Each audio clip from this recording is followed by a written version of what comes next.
Habang naglalakad palayo ang maglolo, ay nakita naman sila ni Xiaoyan. Ngumiti ito ng masama na tila hindi maganda ang binabalak. Nagmadali ito na lumakad upang maisagawa ang iniisip niya. Pagdating sa harap ng pinto, ay agad ito na pumasok. Dito ay makikita si Xiao Yulong na nakaupo. Agad ito na nagulat kay Yulong na si Xiao Che ay nakaalis na. Abuti nga pa ang ngiti nito na sinabing, tila sila ay magtatango sa labas. Na ito na daw ang kanilang pagkakataon. Dahil panigurado daw na mag-isa lang ngayon si Qing Yu. Kung kaya, bakit daw hindi niya ito ngayon pormahan? Si Yulong, na narinig ang mga mungkahi ni Xiaoyang, ay ngumiti na piling pogi. At sinabi nito na, alam na dis. At lumipat ang tagpo sa isang maaliwalas na tanawin. Na makikita si Qing Yu na nakatayo at nakapikit, na dinadama ang banayad na ihip ng hangin kasabay ng mga dahon na nalalaglag. At napadilat ito nang may marinig na nagsasabing, karapat-dapat ka talaga na matawag na pinakamagandang babae sa buong Floating Cloud City. Dahil totoo na napakaganda mo kahit pa ikaw ay nasa pagninilay-nilay.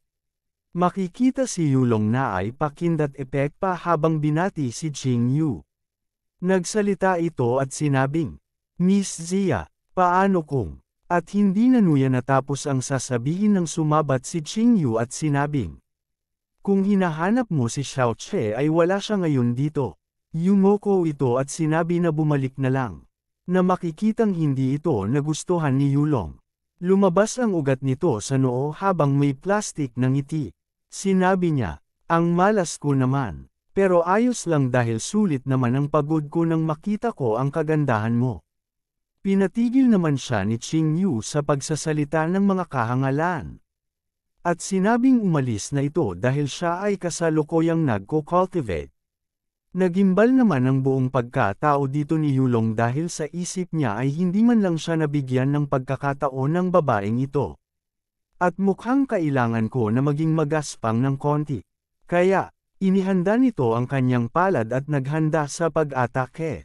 At maya-maya pa ay mabilis itong sumugod sa direksyon ni Qing Yu.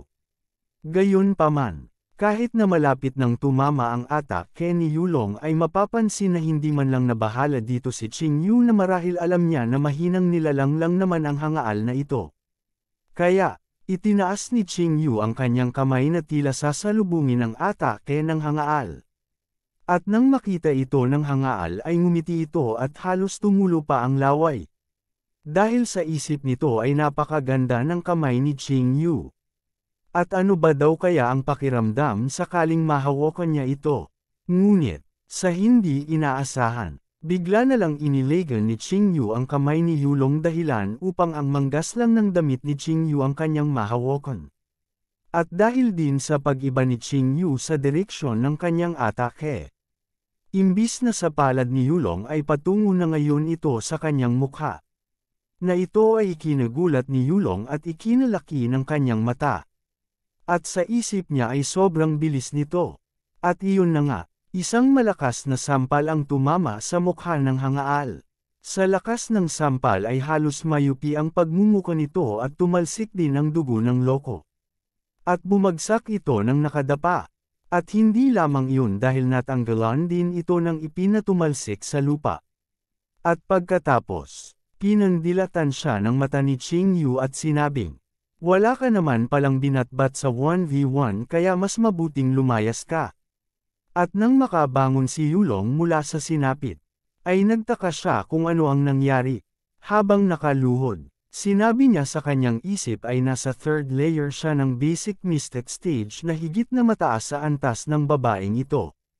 At kahit hindi umano nito gamitin ang buo nitong lakas ay hindi peren dapat siya matalo. At napatingin siya sa direksyon ng natanggal niyang ngipin.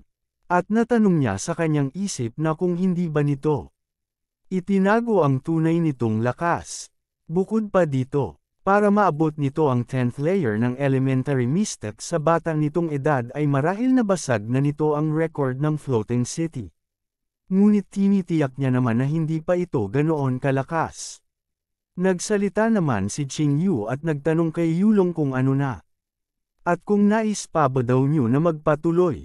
Tinignan siya ni Yulong at nagpanggap na maayos lang. Sinabi nito na isang munting pagsubok lamang daw iyon dahilan para hindi nito gamitin ang tunay nitong lakas ngunit. Sa pagkakataon daw na ito ay kailangan na ni Qingyu na mag-ingat. Ngumiti ito at ikinuyom ang kamao at nag-ipon ng puwersa at maya-maya pa ay sumugod na ito kay Qingyu. Hindi pero naman natakot diyo si Qingyu, sa halip ay naghanda ito ng isang ice technique na siyang ipinang-atake sa hangal. At dahil doon ay muli na naman tumilapon ang mukha ni Yulong at tumalsik ang dugo nito. Tumilapon sa ere ang katawan nito at pagkatapos ay malakas na bumagsak sa sahig. Nagsalita si Qingyu na dito na natatapos ang laban nila kung kaya, maaari na itong umalis. Pilit itong bumangon at walang masabi habang nakatingin lang sa kanya si Qingyu. At maya-maya pa, ay napasuka ito ng maraming dugo. Napadaing ito sa sakit. At makikita ang bugbog sarado na pagmumukha ni Yulong. Sa isip niya, ay minumura nito si Qingyu. At tagang inilihim daw nito ang tunay nitong kapangyarihan. At dahil doon ay wala nang nagawa si Yulong kung hindi tanggapin ang katotohanan na ginalpi lamang siya ni Qingyu. Nalipat ang eksena sa ating bida. Habang naglalakad bitbit ang pagkain na ginawa niya para sa kanyang auntie at kay Qingyu. Tumawa ito at sinabi na, hindi siya sigurado kung maggastuhan din ba ni Qingyu ang bonds. Habang nakangiti ito ay sinabi nito na, ang auntie nito na si Leng Shi ay mahilig sa bonds. Bigla naman na napalingon ito sa isang direksyon na nakaagaw ng kanyang atensyon. Nakita niya ang isang lalaki at itinaas ang kamay upang magtanong kung siya ba ay ang kanyang brother Yulong. Habang kinakabahan at takot na mapaiya, ay tinakpan nito ang kanyang mukha. Na itinuro siya ni Xiao Che at ginanong kung anong ginawa nito sa sarili niya. At ilang araw pa lamang daw ang lumipas ay nagkaganyan na siya. Nagalit si Yulong at dinuro si Xiao Che habang nakatakip peren ang kamay nito sa kanyang mukha. Humawak sa ulo si Xiao Che at sinabi na hindi ito maganda, at bakit para kang binugbog ng kung sino. Habang nakatikip peren ang mukha ay tinangka nito na tumakbo upang hindi mapahiya. Ay pinipigilan siya ni Xiao Che. At sabihin daw nito kung sino ang gumawa noon sa kanyang brother Yulong. At bakit daw ganun kagrabe ang ginawa sa kanya. At habang hawak nito ang kanyang mukha ay itinaas nito ang kanyang kamay tanda ng pagpigil at sinabi kay Xiao Che na wag na siya nito alalahanin dahil wala lang daw ito. At tisod lamang daw siya habang nag-eensayo. Sumagot si Xiao Che nang, ganun ba, kung gayon ay malamang nagtatrabaho ka talaga ng husto. At habang papalayo sa kanya si Yulong ay sinabihan niya ito na mag-iingat kapag nagko-cultivate, na hindi na niya daw ito aabalahin pa. At nang tuluyan na nga na nawala na sa paningin niya si Yulong ay naging seryoso naman ang mukha ng ating bida. Sa isip nito ay minumura niya si Yulong. At hanggang kailan ba daw nito plano na linlanggan siya. At alam daw ni Xiao Che na ang asawa niya ang pakay ng hanggal. Dagdag pa niya na, kung ako nga ay hindi mahawakan si Qingyu. Kaya, sa tingin si nito ay uubra siya. Sa pagpapatuloy, nakita ni Xiao Che si Qingyu sa di kalayuan kaya. Tinawag niya ito. At sinabi niya na nagdala siya ng almusal para sa kanya. Binanggit naman ni Qingyu na kagagaling lang doon ni Yulong. Sumagot naman si Xiao Che na alam niya at sinabi niya na nakasalubong niya. Ito, habang nasa likuran ng ating bida ay tinawag nito si Qingyu. Bahagya lang naman itong lumingon sa kanya. At nagpatuloy sa pagsasalita si Xiao Che. Tinanong niya si Qingyu kung maaari ba daw siyang magtanong. At sa seryosong mukha ay tinanong niya kung ano ang tunay nitong realm. At habang naghihintay ng kasagutan ay hindi naman siya sinasagot ni Qingyu. At lumipas na ang 2 oras ay wala pa rin itong tugon, na halos nagpaikot-ikot ito sa paligid ni Qingyu. Ngunit wala pa rin itong nakuhang sagot. Kaya dahil doon ay inilapit ni Xiao Che ang mukha niya kay Qingyu. Tinitigan niya ito ng may matinding kuryosidad at dahil sa ginawa ni Xiao Che ay tinitigan din siya ni Qingyu.